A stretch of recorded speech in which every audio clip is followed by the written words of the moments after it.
BMS academy में आपका स्वागत है। अब हम यहाँ पे पॉइंटर 2.c का एग्जांपल देखते हैं, जिसमें हम स्वैपिंग को समझते हैं कॉल बाय वैल्यू वाले एग्जांपल के साथ। अब देखें, सबसे पहले यहाँ पे ये एग्जांपल अलग है। सबसे पहले हम इस एग्जांपल को समझते हैं। सबसे पहले हमने यहाँ हेडर फाइल्स इंक्लूड की और एक वॉइड स्वैपिंग के नाम से हमने एक फंक्शन बनाया है। आप इस फंक्शन को ध्यान से देखें तो इसमें दो आर्गुमेंट्स लिए गए हैं, इंटीजर a और इंटीजर b।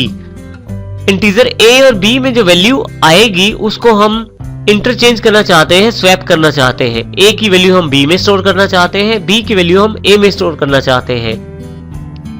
इसके लिए हम यहाँ पे एक तीसरा वेरिएबल ले लेते हैं, इंटीजर x, और यहाँ पे एक मैसेज दे देते हैं कि we are in swap function.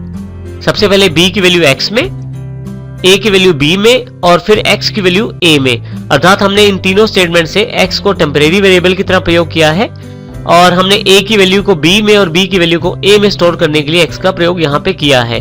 Finally swapping होने के पश्चात एक मैसेज आ गया है यहाँ पे, स्वैपिंग हैज बीन कंप्लीटेड, और हमने स्वैपिंग फंक्शन को क्लोज कर दिया है। अब हम बात करते हैं मेन फंक्शन की।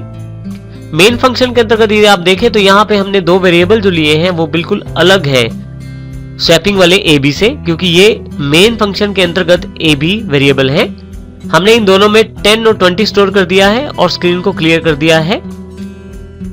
यहाँ पे स्वैपिंग फंक्शन को चलाने से पहले हम एक मैसेज देना चाहते हैं जिसमें हम इन वैल्यूज को शो करना चाहते हैं, जो कि 10 और 20 है इस समय। उसके पश्चात हम स्वैपिंग फंक्शन को चलाते हैं जिसमें a में b की और b में a की वैल्यू स्टोर करना चाहते हैं। जब स्वैपिंग फंक्शन चलेगा तो यहाँ के जो लोकल वेरिएबल्स हैं a और b, इनकी वैल्यूज को ये जरूर इंटरचेंज करेगा, परंतु उसके पश्चात यहाँ पे जो मेन में जो ab प्रिंट करवाए गए हैं, जो ab मेन के लोकल वेरिएबल्स हैं, इन पे इस स्वैपिंग फंक्शन की वेरिएबल चेंज करने का कोई भी प्रभाव नहीं पड़ेगा। और इस तरह से हमारे पास एक मैसेज अवेलेबल हो जाएगा जो ये बताएगा कि कॉल बाय वैल्यू के कारण ये ऐसा हुआ है। हम इस प्रोग्राम को रन करके देखते हैं कंट्रोल F9 के साथ। देखिए यहाँ पे सबसे पहले वैल्यूज बिफोर स्वैपिंग a 10 है और b 20 है। ये हमारे मेन फंक्शंस के वेरिएबल हैं a और b। उसके पश्चात हम स्वैप फंक्शन में आ जाते हैं। स्वैपिंग कंप्लीट हो जाती है। स्वैपिंग कंप्लीट होने के पश्चात भी जो हमारे मेन फंक्शंस के वेरिएबल हैं उनमें वही वैल्यू बनी रहती है जो स्वैपिंग से पहले थी। तो इसका अर्थ ये हुआ कि जब हम कॉल बाय वैल्यू करते हैं तो उसमें स्वैपिंग करते समय या वैल्यूज को सेंड करते समय एक वेरिएबल का दूसरे वेरिएबल की वैल्यू पे कोई भी प्रभाव नहीं पड़ता है। हम एक अन्य एग्जांपल देखते हैं जो पॉइंटर 3.c है, जिसमें कॉल बाय रेफरेंस किया जा रहा है। इसमें हम देखते हैं कि हमने क्या क्या चेंजेस किए हैं। सबसे पहले दो हेडर फाइल्स इंक्लूड की गई हैं। जो आपका वॉइड स्वैपिंग फंक्शन है वो सेम है, लेकिन इसमें थोड़ा सा अंतर ये है कि यदि आप यहां पे देखें, हमारे पास यहाँ यदि हम बात करें तो सबसे इंपॉर्टेंट हमारे पास ये वॉइड स्वैपिंग फंक्शन है। यहाँ पे थोड़ा सा अलग कर दिया गया है। सिंपल वेरिएबल्स के बजाय हमने यहाँ पे दो पॉइंटर वेरिएबल्स में वैल्यू रिसीव की है जो मेन फंक्शन के द्वारा प्राप्त होगी हमें। यहाँ पे हमने x जो एक सिंपल वेरिएबल लिया है जिसमें हम इन दोनों की वैल्यूज को इंटरचेंज करेंगे, a और b की वैल्यूज को। देखें, क्योंकि स्टार प्रयोग कर रहा हूं तो इसका अर्थ है कि यहाँ पे मैं इनकी वैल्यूज, पॉइंटर की वैल्यूज से कार्य कर रहा हूं। अब यदि आप यहाँ देखें तो स्टार b की जो वैल्यू है, अर्थात b की जो वैल्यू है x में, a की वैल्यू b में और फिर से फाइनली x की जो वैल्यू है वो a में ट्रांसफर कर दी गई है। इन स्टेप्स के द्वारा हमने a की वैल्यू को b में और b की वैल्यू को a में इंटरचेंज किया है, अर्थात स्वैप किया है। फाइनली हमने यहाँ स्वैपिंग का फंक्शन कंप्लीट बताया है और हमने अपना स्वैपिंग फंक्शन क्लोज कर दिया है। जब हम वॉइड मेन फंक्शन में आते हैं तो यहाँ पे थोड़ा सा चेंजेस भी अवेलेबल हैं।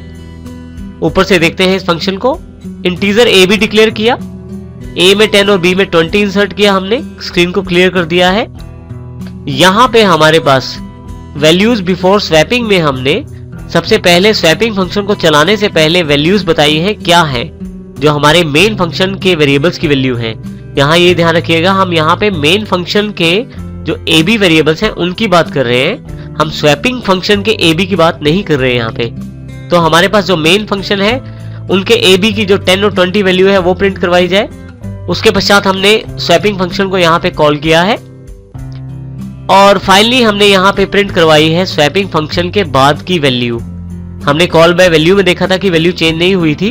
अब जब इस प्रोग्राम को रन करेंगे तो देखेंगे क्या अंतर है दोनों में। और फाइनली फिर एक मैसेज और गेट cs के पश्चात वॉइड मेन क्लोज कर दिया है। अब कंट्रोल F9 से इस प्रोग्राम को रन करते हैं हम। यहां पे देखें आपके पास ऊपर सबसे पहला message values before swapping A10 B20, ये मेन फंक्शन के वेरिएबल हैं। हम अब स्वैप फंक्शन में आ जाते हैं। We are in swap function. Swapping जब कंप्लीट होती है तो स्वैप फंक्शन से बाहर आकर हम मेन फंक्शन में वापस आ जाते हैं। वैल्यूज आफ्टर स्वैपिंग, अब यहाँ पे देखें तो वैल्यूज यहाँ पे चेंज हो गई है। A में 20 और B में 10 है। ये वैल्यूज इस कारण से चेंज हुई है क्योंकि अब की बार हमने कॉल बाय रेफरेंस किया है और कॉल बाय रेफरेंस में एड्रेसेस को रेफर किया जाता है, जिसके कारण स्वैप फंक्शन के A में जब हम कोई चेंजेस करते हैं तो उसका फर्क मेन फंक्शन के A में भी पड़ता है और इसी तरह से स्वैप फंक्शन के B में जब हम कोई वैल्यू चेंज करते हैं तो उसका फर्क मेन फंक्शन के B में भी पड़ता है। तो इस प्रकार हम स्कोप से बाहर होते हुए भी एक वेरिएबल की वैल्यू दूसरे वेरिएबल से चेंज कर सकते हैं और वो पॉइंटर की सहायता से संभव हो पाता है, कॉल बाय रेफरेंस की सहायता से संभव हो पाता है। अब हम पॉइंटर का लास्ट एक एग्जांपल और देखते हैं। पॉइंटर 4.c के रूप में हमने एरे के चैप्टर में हमने एक कैरेक्टर नेम एरे लिया था 20 एलिमेंट्स के साथ, जिसमें हमने वैल्यूज को स्कैन किया था, वैल्यूज को प्राप्त किया था यूजर से, अर्थात नेम को प्राप्त किया था और फाइनली उस नेम को प्रिंट करवाया गया था। जो कार्य हमने यहाँ पे एरे के साथ किया है उसको हम यहाँ पे पॉइंटर के साथ भी कर सकते हैं। यदि आप यहाँ देखें इस तरफ पॉइंटर 4.c के प्रोग्राम में सबसे पहले दो हेडर फाइल्स ली गई वॉइड मेन, और यहाँ पे दो पहली लाइनें जो है वॉइड मेन में उनमें अंतर है। यहाँ पे हमने नेम ऑफ 20 एलिमेंट्स का एक एरे क्रिएट किया था जो कि कैरेक्टर डेटा टाइप का था, परंतु यहाँ पे हमने एक नेम वेरिएबल क्रिएट किया है जो कि पॉइंटर है और जो कैरेक्टर डेटा टाइप का है। आगे देखें तो सारी स्टेटमेंट सेम है और इसमें हमने इस प्रकार पॉइंटर के द्वारा भी वही काम किया है जो एरे के द्वारा किया गया था और इसमें हमें किसी एलिमेंट्स को बताने की आवश्यकता भी नहीं रही है। इसका सबसे बड़ा लाभ यही है कि जब हम एंटर करेंगे तो नाम जितना मर्जी बड़ा कर सकते हैं हम, परंतु जबकि एरे जब हमने डिक्लेयर किया था तो हमने वहां 20 एलिमेंट्स मैक्सिमम बताए थे, जबकि पॉइंटर के साथ ये सबसे बड़ा बेनिफिट है कि इसमें नंबर ऑफ एलिमेंट्स हम जितने मर्जी इंसर्ट कर सकते हैं, अर्थात जितने मर्जी कैरेक्टर्स का हम नाम यहाँ इंसर्ट कर सकते हैं और इस प्रकार हम उस नाम को प्रिंट भी करवा सकते हैं। अब हम इस पॉइंटर 4.c को रन करके देखते हैं। यहाँ देखें हमारे पास पॉइंटर 4.c है जिसमें हमने पॉइंटर का प्रयोग किया है स्ट्रिंग वैल्यू को एक्सेप्ट करने के लिए। हमने सबसे पहले कैरेक्टर पॉइंटर डिक्लेयर किया है नेम, उसके पश्चात उसको स्कैनएफ के जरिए इनपुट वैल्यू प्राप्त की है यूजर से और फाइनली उसको प्रिंट किया गया है। यहाँ पे हम कंट्रोल F9 से इस प्रोग्राम को रन करते हैं।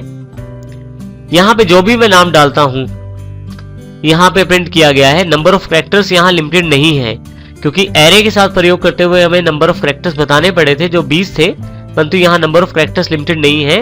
परंतु यहाँ पे ये ध्यान रखिएगा यदि आप स्पेस यूज करते हैं तो स्पेस से पहले वाले कैरेक्टर को ही प्रिंट करवाया जाएगा।